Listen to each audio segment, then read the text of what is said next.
This is the Battle of Salem Church, and it's just a follow-on battle to the previous grand battle.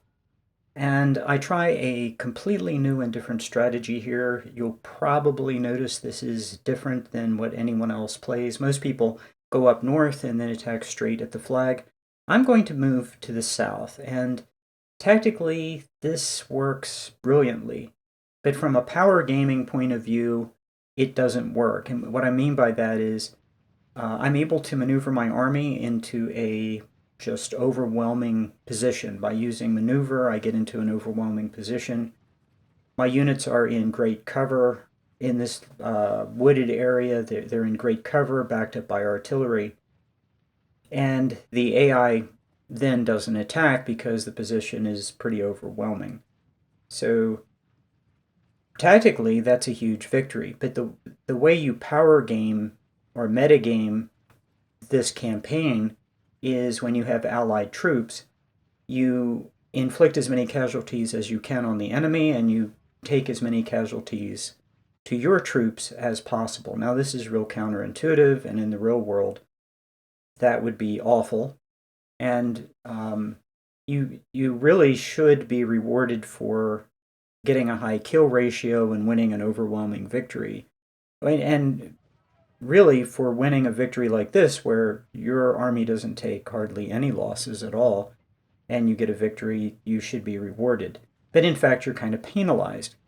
You, the way you power game this is you just throw your troops into the AI forces and you sustain as many casualties as you possibly can while also getting the flag. So while this, but I was playing this from the point of view of how would I fight this to outmaneuver the enemy and get an overwhelming victory. And I do. And you're going to see that the position that I end up with is really good, and the AI has no chance. So anyway, that's what you're about to see. At the end of this, I guess I should have said at the very beginning of the grand battle that because of this battle, you get a lot more reputation than what the game shows you going into the grand battle. You get a lot more reputation and a lot more money. I spend my reputation down as quickly as I can. I try not to spend it so low that I lose morale in my army, but on normal difficulty, you don't need higher levels of morale. What I think you need is you need good weapons. So you get a lot of free weapons, a lot of good weapons. And particularly the high level weapons, there's a shortage in the inventory, and this spending reputation is a way to have more than you otherwise would have available. So it's all good in my mind to spend reputation, and you never want to lose reputation by trying to go over 100 because 100 is the cap. So if you have 105 reputation, you just lost 5 because the max you can have is 100. So anyway, I never lose reputation because of that mechanic. I always make sure I spend it.